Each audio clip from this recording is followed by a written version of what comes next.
हम वहाँ पर हनुमान जी के मंदिर के पुजारी हैं। अच्छा। और करीब आप लोगों के आशीर्वाद से 32 साल के आसपास सेवा कर रहा हूँ।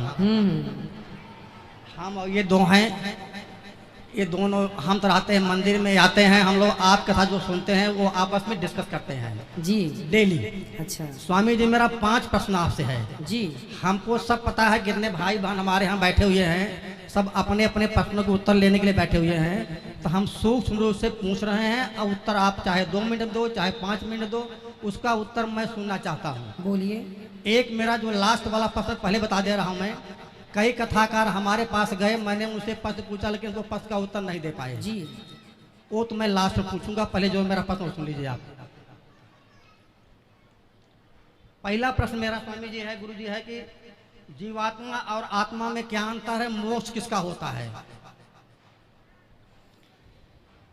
जीवात्मा और आत्मा दोनों पर्याय हैं। ठीक। लिखा है गोस्वामी तुलसीदास जी ने, ईश्वर अंश जीव अविनाशी। तो यहाँ गोस्वामी तुलसीदास जी ने आत्मा को जीव अविनाशी जीवात्मा कहा है। जीव और आत्मा ये दोनों एक ही हैं, दो नहीं हैं, पर्यायवाची हैं। चाहे जीव कह लीजिए चाहे जीवात्मा कह लीजिए। ठीक जी। मोक्ष किसका होता है? मोक्ष जो होता है, मोक्ष का अधिकारी है मन। माया मरी न मन मरा, मर मर गया शरीर, आशा तृष्णा ना मरी, कह गए दास कबीर। तो जो हमारा मन है वही मोक्ष का अधिकारी है, क्योंकि आत्मा तो मोक्ष से और जन्म मृत्यु सबसे परे है। तो जो मन है, कहते हैं ना सब मर गया, शरीर बूढ़ा हो गया, मन बुढ़ा नहीं हुआ। ठीक। तो मन को ही सारा सुख दुख मिलना है। ठीक। स्वामी दूसरा प्रश्न मेरा है, मरने के बाद अपने कर्मानुसार, जैसा आप बता चुके हैं, जीव अन्य योनियों में चला जाता है। ठीक है। तो मेरे फिर पितर कैसे होते हैं? पितर ऐसे होते हैं कि जब हमारे पिता के पिता के पिता जो भी आज धरती पर नहीं है, वो जब यहाँ से मरकर जाते हैं तो सीधा पहले पितृलोक जाते हैं। वहाँ जाने के बाद, जैसे हमने बताया, 13 होने के बाद यमराज जी निर्णय लेते हैं कि अब आप पाप या पुण्य के अनुसार अब कहाँ जाएंगे, स्वर्ग जाएंगे, नरक जाएंगे या अन्य तमाम योनियों में जाएंगे। तो कुछ लोग तो अपने कर्मों के बस किसी भी योनि में चले गए। माना कि हमारे दादाजी परदादा जो भी हैं, कोई शेर बन गया, शेर के अनुसार। अब हमने उनके नाम से यहाँ पिंडदान दिया, गया जी में तर्पण किया, जहाँ भी किया, तो हुआ क्या, वो शेर की योनि में जहाँ है, यदि उन्हें कोई कष्ट है, भूखे मर रहे हैं या कोई कष्ट तकलीफ है, तो ये पिंडदान का पुण्य उनको उस योनि में प्राप्त होगा जहाँ वो है। किसी भी योनि, बंदर से लेकर चींटी से लेकर हाथी तक जहाँ है वो उन्हें, यदि वो मनुष्य बने हैं तो मनुष्य की योनि में उनको प्राप्त हो जाएगा, जहाँ है वहाँ मिलेगा। ठीक है। परंतु कुछ लोग ऐसे होते हैं, ट्रेन लेट होने से हमें स्टेशनों में एक वेटिंग रूम बनाया जाता है, वेटिंग हॉल बनाया जाता है, जहां ट्रेन लेट हो गई तो आप वेट कर सकते हैं। उसी प्रकार किसी व्यक्ति, हमारे पिता के पिता, किसी के पाप पुण्य का कोई निर्णय किसी कारण ना हो पाए तो वो पितृलोक में होते हैं, और हम यहाँ से यदि उनके लिए कुछ करते हैं तो उनका उद्धार हो जाता है। जैसे कुछ दिनों के लिए ईश्वर ने ये विधान भी रखा है, नचिकेता को ये बात यमराज जी ने बताई है। नचिकेता के संवाद में ये सब कुछ स्पष्ट है कि हमारे जाने के बाद ये जरूरी नहीं है कि मरने के तुरंत बाद हमारा पुनर्जन्म हो जाएगा, कहीं भी जरूरी नहीं है। हो सकता है 2 साल तक ना हो सकता है 10 साल तक ना हो, और हो सकता है 100 साल तक हम वेटिंग रूम में इंतजार करें अपने नंबर का। तो उन दिनों यदि हमारे पुत्र कोई तर्पण पिंड दान करता है तो वो हमें प्लस होके, जैसे बच्चे को 33 नंबर में पास होना है, परंतु 31 नंबर आए हैं तो मास्टर जी अपनी तरफ से 2 नंबर दे देते हैं और ग्रेस लगा के पास कर देते हैं। उसी तरह मेरा जरा सा कोई पुण्य रह गया तो उस पुण्य के कारण मुझे वेटिंग रूम में डाल दिया जाएगा कि आपके बच्चे यदि आपके लिए कोई पुण्य करते हैं तो वो पुण्य मिला के फिर आपका मोक्ष या स्वर्ग की प्राप्ति करा दी जाएगी। तो उस इंतजार में हम पितृलोक में रहते हैं। हम बच्चों को कहते हैं पुण्य करो, हमारे नाम से कुछ करो। जब नहीं करते तो वही पितृ फिर नाराज होके उन पर फिर गलत प्रभाव छोड़ने लगते हैं, उसी को पितृ दोष कहते हैं। अगर कोई वेटिंग लिस्ट में ना हुआ हो तो फिर बता चुका मैं कि वो शेर बन गया होगा तो उसको तो रूप में प्राप्त हो जाएगा वो। तो उसके निमित्त भाव कथा सुनने से क्या फल मिलेगा? फिर किसको?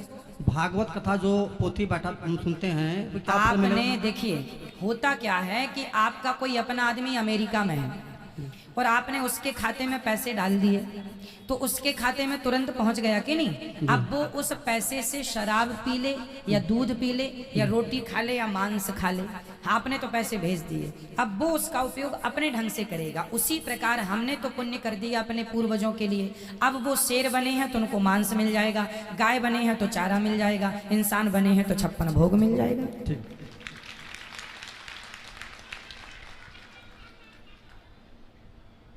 स्वामी जी, मेरा ये अंतिम प्रश्न यह है हाँ जी कि आपने भी कई बार बता चुका है, हमने भी कई और संतों सुन चुके हैं और थोड़ा सा जानते भी हैं कि जो हम कर्म पिछले जन्म में किए हैं, ठीक है, वहाँ हम भोग रहे हैं। हाँ, अच्छा किए हैं तो बुरा किए तो भोग रहे हैं। जब मेरा कर्म पिछले जन्म का समाप्त हो जाएगा तो हमारी जीवन यात्रा से खत्म हो जाएगी, ठीक है, तो हम यहाँ कर क्या रहे हैं, ये प्रश्न मेरा है। हाँ हाँ, आपका प्रश्न बहुत उचित है।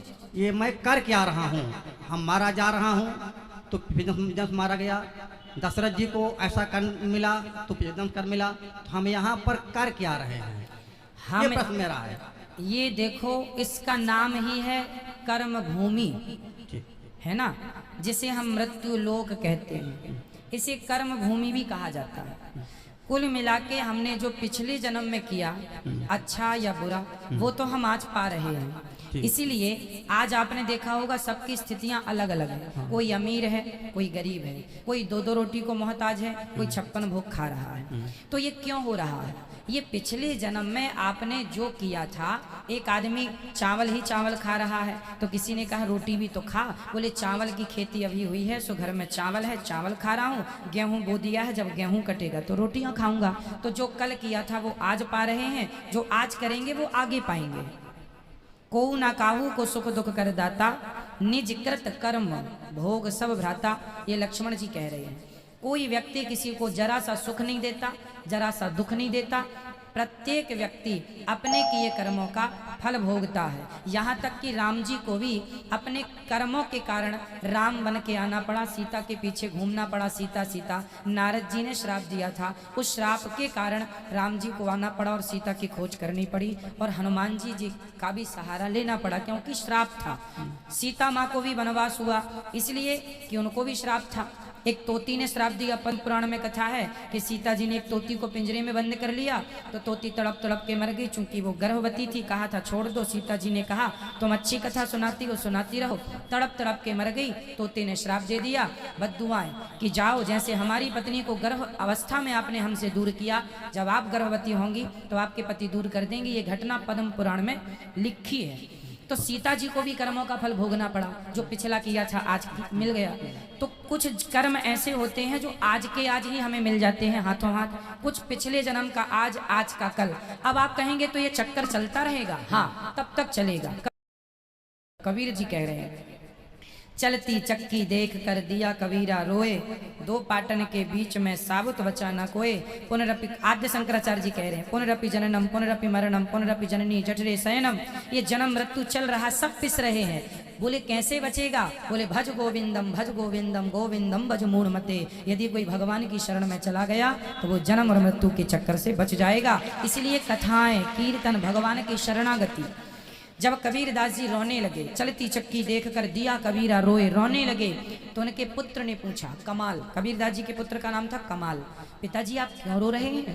पिता ने कहा, बेटा सब लोग जन्म लेके मर रहे हैं, सब अपना भोग भोग रहे हैं, कैसे इनका उद्धार होगा? तब कमाल ने कहा, चलती चक्की चलने दे, पिस पिस आटा होए, कीले माही जो रहे, बाल न बाका होए। वो चक्की में कील होती है ना बीच में, उस एक में पहिया दूसरा फंसा रहता है। उस एक के पास जो गेहूं चला जाता है, कितना भी चले चक्की, वो दाना नहीं, जो एक के पास होता है। उसी प्रकार जो एक परमात्मा की शरण में रहेगा, मृत्यु के चक्कर से छूट जाएगा, सदा भगवान के धाम को चला जाएगा। स्वामी जी, संतुष्टि हमको नहीं हुई, हम कर क्या रहे हैं? आपने सीता जी को उदाहरण दे दिया, ठीक है। सीता जी ने ऐसा गलत काम किया, उनको भोगना पड़ा, ठीक है। गलत काम किया, उनको भोगना पड़ा, ठीक है। हम जो है, आप यहाँ हम कर क्या रहे हैं? हम अपने पिछले जन्म के कर्मों को भोग रहे हैं। हाँ, भोग रहे। हाँ, तो फिर मैं कर क्या रहा हूँ? भोग रहे हैं, भोग तो रहे हैं। अब अच्छा जो आज करेंगे वो आगे आपको मिल जाएगा, बुरा करेंगे वो भी आगे मिलेगा। और यदि समर्पण भगवान के चरणों में अपना पाप पुण्य, प्रभु मैं आपका हूँ, मैं आपको कभी भूलूं नहीं, यदि अपने आप को उठा के भगवान के चरणों में समर्पित कर देंगे तो पाप पुण्य दोनों से बच के मोक्ष प्राप्ति हो जाएगी, भगवत धाम मिलेगा। ये सार तत्व है। आप कह रहे हैं प्रेजेंट में हम वर्तमान क्या भोग रहे हैं, क्या कर रहे हैं, क्या कर रहे हैं, मैं क्या कर रहा हूँ, मैं प्रेजेंट में क्या कर रहा हूँ, आप प्रेजेंट में क्या कर रहे हैं। आप और हमने अपने कर्म भोग रहे हैं। आपके कर्मों में वृंदावन का दाना पानी लिखा था तो आप यहाँ आ गए अपना खाने पीने के। ये मेरे पिछले जन्म का संस्कार था। नहीं, हमारी आपकी पूरी हिस्ट्री, हमारी पूरी कहानी लिखी हुई है। किस तारीख को आपको कहाँ जाना है, क्या जाके क्या बोलना है, क्या करना है, ये पहले से तय है। तो आप पहले से जो तय था, अच्छा तय कहाँ से हुआ, आपके कर्मों को देखकर। पिछले जन्म जब आपका यमराज के पास, जब आप पिछली बार मरे होंगे ना, और मर के जब यमराज के पास गए होंगे तो आगे जन्म की पूरी आपकी कहानी लिख दी जा चुकी होगी कि आप अगले जन्म में अब मनुष्य बन के जाएंगे। आज फलानी तारीख को आप जाके अनिरुद्धाचार्य जी से ये सवाल करेंगे, ये उत्तर मिलेगा, इसके बाद आप यहाँ जाएंगे, यहाँ खाएंगे, ये पानी पिएंगे, सब कुछ लिखा है। क्यों लिखा है, क्योंकि पिछले जन्म के हिसाब से आपका ये लिखा गया है ना। अब यदि समर्पण कर दोगे भगवान तो ये सब कुछ डिलीट हो जाएगा, मोक्ष की प्राप्ति हो जाएगी, जन्म मृत्यु से खत्म। तो जो कुछ करें हम भगवान को समर्पण कर दें। हाँ, इसलिए कहता हूँ तुदीयम वस्तु गोविंद तुभ्यमेव समर्पय। जो भी अच्छा करो, जो भी करो, हम तो कहते हैं कर्म नहीं, अपने आप को उठाओ और भगवान के श्री चरणों में समर्पित कर दो तो अपने आप अच्छे बुरे कर्म सब चले जाएंगे, फिर मोक्ष होगा। स्वामी जी छोटा सा प्रश्न और जी, हम आपकी कथा से प्रभावित बहुत हुए हैं। हम लोग यहाँ पर पोथी पाठ बैठवाना चाहते हैं। ठीक है। दो सदस्य आए हुए हैं। अब थोड़ा सा मेरा कुछ अटपटा प्रश्न ये है कि हम जब बुलाते हैं पहले उनको चेकिंग करते हैं। ठीक है। ये मंत्र को उच्चारण कर सुनाओ हमको। हाँ। ब्राह्मण को, कुछ को, मैं किसी की निंदा नहीं कर रहा हूँ, कुछ लोग अशुद्ध मंत्र बोलते हैं। ठीक है। तो ऐसे हम आपकी फेस पर पोथी पाठ बैठाने के लिए आया हुआ हूँ। ठीक है। हम बैठा रहे हैं आपके फेस पर। ठीक है। अब आपके जो ब्राह्मण हैं वो कैसे करते हैं ना क्या जी, पता है? यहाँ सुनिए, मैं आपकी बात रोक रहा हूँ। हाँ। यहाँ पर क्षमा कीजिएगा, यहाँ पर जितने ब्राह्मण पोथी पाठ करते हैं पहले उन ब्राह्मणों का यहाँ विद्वान ब्राह्मणों के द्वारा पूरा टेस्ट होता है। हाँ, उनको बता पूरा। दीजिए, हाँ। आप यहाँ देखेंगे कथा होने के 3 दिन पहले से ब्राह्मणों का परीक्षण चालू होता है। सभी ब्राह्मणों से संध्या पूछी जाती है, संकल्प पूछा जाता है और भागवत जी पूछी जाती है। ये वाला श्लोक सुनाइए, ये वाला पूरा शुरू से अंत तक कोई भी पन्ना खोल के दिया जा सकता, कोई भी श्लोक।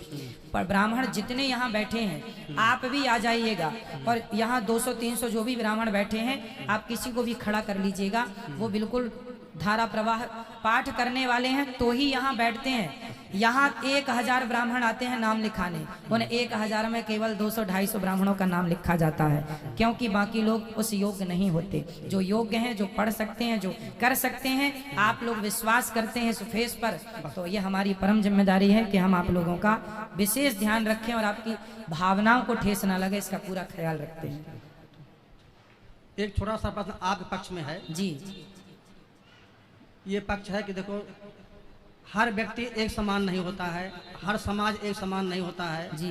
हम इसलिए कर रहे हैं, आपने कई बार कहा जब कोई हमारी गलती हो तो आप लोग बता दिया करो। जी। तो ये गलती हम लोग डिस्कस किए हैं, जो आपकी थोड़ी सी क्या है, जो मेरे मन भावना है। जी। आप फिल्मी वालों की बड़ी शिकायत करते हैं। ठीक है। फिल्मी वालों में भी कुछ ऐसे होंगे जो तमाम दान धर्म करते होंगे, कुछ ऐसे भी होंगे जो कि जो है पुण्य कार्य करते होंगे, लेकिन किसी एक व्यक्ति का नाम पूरे समाज का आप नाम लेते हैं, ये कैसा है? ये हमको उत्तर मत दो, समझना अपने आत्मा से आप। ठीक है। दूसरा प्रश्न मेरा ये है जी। देखो, हमारे माला जी हैं, शराब पी रहे हैं या निकृष्ट कर्म कर रहे हैं, अगर वो बीमार होते तो मैं उनका इलाज कराऊंगा। लेकिन कई बार ये कह चुके हो कि ऐसे जो हैं उनको डंपर में भरो, हरिद्वार में डाल दीजिए। ये आप उनको उत्तर मत दीजिए, लेकिन ये मेरा प्रश्न जायज है या नाजायज है, ये मेरी दो आपसे आपकी नहीं, आप ठीक कह रहे हैं। होता ये है कि हम कुछ कड़वे शब्द इसलिए प्रयोग करते हैं क्योंकि कड़वी दवाई शायद बदल दे समाज को, इसलिए जानकर हमें पता है कि ये उपयोगी शब्द नहीं है, फिर भी करते हैं इसलिए कि शायद बदलाव हो, शायद हथौड़ा जोर से इसलिए मारा जाता है कि पत्थर टूट जाए। उसी प्रकार की थोड़ी तो शर्म लगे लोगों को कि ना पिए भाई, थोड़ी तो लगे कि हाँ हमें बदलना चाहिए, हमें सुधरना चाहिए। इसलिए ना चाह करके भी हम कड़वे शब्दों का प्रयोग करते हैं, पर आपने याद दिलाया उसके लिए धन्यवाद आपका। मैं पूरी कोशिश करूंगा सुधारने की। मन भावना आई मेरे। बिल्कुल बिल्कुल, खुश रहिए खुश रहिए। अच्छा लगा आपसे बात करके, धन्यवाद आपका। महाराज जी श्रीमंदिर